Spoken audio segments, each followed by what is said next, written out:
Yo everybody, this is Rock with Grape, aka the Toy Bookie, and in today's video we are coming to you with another diorama tutorial. I've been trying to do a big project and then little project, big I try not to have a big project every time just in case people are doing the big project. I don't want them to feel like they are being left behind because I am getting a lot of people who are doing the projects with me as I post them. So that's also really cool. I love all the feedback I've been getting. I'm getting a lot of feedback. I also opened a Patreon and I'm getting Patreons on there. So thank you to the Patreons. I'll put them up here. Great.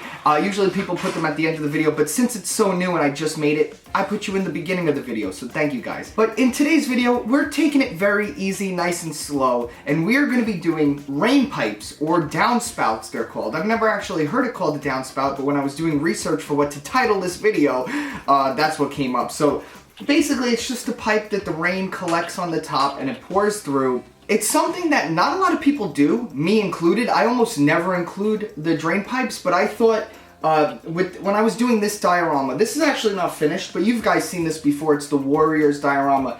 I thought I wanted to add something simple, but that's also like effective. Like, look at that. It's very cool. You would be surprised what I use. You would think like, oh, use this or that. So definitely stay tuned to the tutorial. But I just wanted to start, maybe in the videos I'm going to have like a little intro like this in the beginning instead of just starting where I'm already doing the project. So we're trying all different things on this channel. I am trying to move into a more professional direction because I got a lot of feedback from people who were like, you know, we love your videos, no more floor videos. So there's going to be a few more floor videos before we get into my studio. I actually am working on a studio, so I'll be doing nice stuff on a workbench. Really cool, professional with nice lighting, and so stay tuned for those. But I filmed a ton of stuff, so they'll be releasing little by little until we get into the studio. So definitely stay tuned for that, and also enjoy the ride. And you might miss the floor.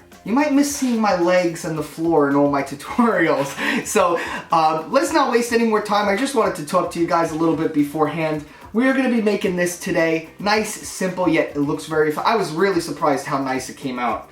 I like it. Looks cool. And so that's it, guys. We're going to get to the tutorial. I kind of miss you. I don't want to leave, but we gotta leave. I'll see you guys on Wednesday, 7 p.m. Eastern Time. That's when I go live every Wednesday. If you guys want to chat, hang out with everybody. Everyone talks to each other in the chat, and people have been meeting other diorama creators. And it's also, we talk about diorama stuff, but also everything. We just talk about everything. It's a lot of fun, and it's definitely a chill. I have people put it on when they're making dioramas themselves. It's like full circle. All right, enough talking. I'm going to click. You guys are going to get to the tutorial now. Stay great, guys. This is Rock the Great, aka the Toy Bookie, and enjoy. Peace. Okay, so not only is this an easy tutorial, it's basically like a free with parts around the house tutorial. So I was at Wawa, that's a gas station here in Jersey, and I realized this is a bigger straw than usual. It's not like the standard size straw, it's a little bit bigger. I think it's probably like a Slurpee straw or something, and I realized I have to do something with this. Now, and it's also a very nice consistency. It's not so, it's pretty hard. So I thought this would make a really good pipe. And I just put that box on the top. I don't know, because I didn't feel like putting another pipe on the top of it to go higher. So it's just like a stopper.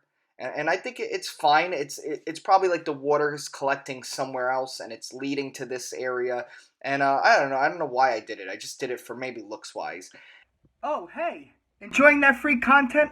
Hit the like button, leave a comment down below, even if you have nothing to say. The YouTube algorithm would love it, and you'd be supporting my channel, so I could bring you more free content. Thanks for watching. Get back to the video. I pushed the straw up into the foam. That top piece is foam, and I just pushed it up to make a little indent, so when I do glue it in there, it kind of like locks in place. You don't need to do that, but I think any little bit of security you can do with the diorama is good.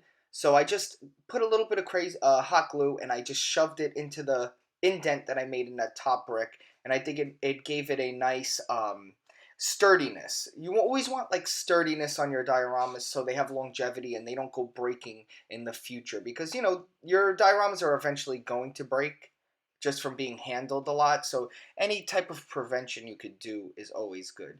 Now I glued this down, and then what you're gonna see next is something I was really proud of, something I really got excited about, because I see a lot of people doing pipes, but they'll just leave it like this and it'll just be a floating pipe. And I was like, I can't have that. I'm going to figure out something else. So what I take is a cut up water carton. This is like a gallon carton, so it's not like so thin plastic. The plastic is it's pretty thick. As you can see on the bottom of the door right there, I used the same plastic for that bottom kick part of the door. What I'm going to do is I'm going to cut that plastic into little strips. And what I did with those strips is I just wrapped the strips around the diorama pipe and I poked them. I actually cut little holes and I poked the strips into the diorama so it's getting an extra hold. That thing is in there good. I cut little tiny slits, as you can see there, and then I just wrap it around the pipe and I stick it into the foam and then hot glue it. So this thing is stuck in place. It's not going anywhere, and I was really happy how that turned out. And it gave it a very like metal. It felt like the metal clamps that you would put on a drain pipe. It felt really good and tucked in there, and I was confident that it wasn't going anywhere. And it also gave a nice look to the diorama, because later on when we paint it and you do a bunch of weathering and dry brushing, the paint will pool in those areas and it'll look really realistic and very detailed. And again, the whole point is making very simple designs look very detailed with just a little bit of paint and weathering. Weathering goes such a long way. I have a whole video. I have multiple videos on weathering, so if you want more in-depth, if this is your first video of mine, hello, welcome. But if you want more in-depth videos, I do have more. Go back, use the search function on my page. I have a whole thing about weathering, and it's like 10 minutes long explaining it. So, I always usually, if I'm talking about something and I'm not explaining it, it's because I have a video in the past on it. But I still try my best to explain it, because my motto is every video is somebody's first. So, I don't want to leave anybody out in the cold. But you could always, if I don't address something, always leave a comment down below. I try my best to learn from my mistakes, and I am always taking suggestions. As you can see right here, that plastic is in there, and I was so happy how this was on the fly. I don't, a thing about me, if you're a member that keeps coming back to my videos, you know I am a on-the-fly diorama guy. On-the-fly diorama guy? That needs to be something. I don't know. That's something. But I wing it. That's the fun part for me. This is just a craft. This is for fun. So I'm always winging it, and I'm trying to have the most fun with the least work. As you can see here, I'm cutting the little slips into the foam right there, so I could just slide that plastic right in, and boy, does it slide in very nicely. But yeah, so I'm on the fly. I like to keep my stuff very simple, so anyone could do it, and also me. Because if I'm not having fun, then I don't know why I'm doing it, The craft is supposed to be for fun, for happiness, and relaxing, and I put on a podcast usually. That's why I'm doing voiceovers now. I'm listening to a podcast as I'm looking at myself from the past. But yeah, I'm just clamping this on, and I'm really happy how this turned out. Next, I spray paint this, and I don't know where that film went, that footage, but I usually spray paint my dioramas. I have a whole video on spray painting dioramas. What you're going to want to do is I base coat the whole thing in this part. I found that painting the straws is the best way with spray paint. So you might even want to spray paint your straw before you do it, and then after, just so you get, like a lot of layers, because the spray paint just made it look so realistic, as you can see here. And then I also used texture spray paint. Now I started using textured spray paint, so it gives a little speckle here and there on the paint, and I think it just looks so good. If you look at this thing up close, it looks like wow, you know what I mean? And that's what you want from your dioramas, especially on a simple project. So just spray paint it. I would spray paint it all black, then I would hit it with the textured spray paint.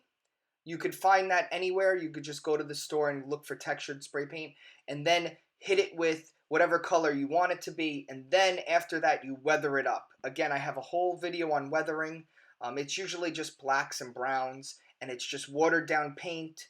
But if you want in depth, definitely go watch the video and then you'll understand it more. But you know, weathering is what it sounds like. It's like weathering it up, making it dirty looking, and that's actually the most fun, I believe, because you can't really mess it up. You just make it look used and beaten. So that's it, guys. Thanks for watching. This was Rock with the Great, aka the Toy Bookie, and see you all next time.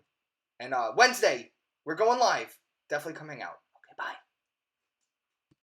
Hey guys, it's Rocco again. I just wanted to talk to everybody really quick and let everyone know on Wednesdays when I do my live streams, if you use any of my tutorials and make a diorama, or if you just want to show off your dioramas with, you know, some of the things you've learned on my channel, always hashtag ToyBookieDios on my Wednesday live streams on here. I usually check the hashtag and give people shout outs. We look at your work, and everyone likes it. It's a fun thing we do. So I know a lot of you guys send me messages saying, you know, I used your tutorial, thank you, and all this stuff. Use the hashtag and I will start giving you guys some, you know, some attention. You can get maybe some followers and stuff, and it's just fun for everybody, and we get to see what everyone's doing with all this work, you know, in all these videos. So just wanted to jump in here. Use ToyBookieDios if you're doing any dioramas using my tutorials, and stay tuned on Wednesdays on my live streams to look and see if your work got featured. Thanks for watching. All right, now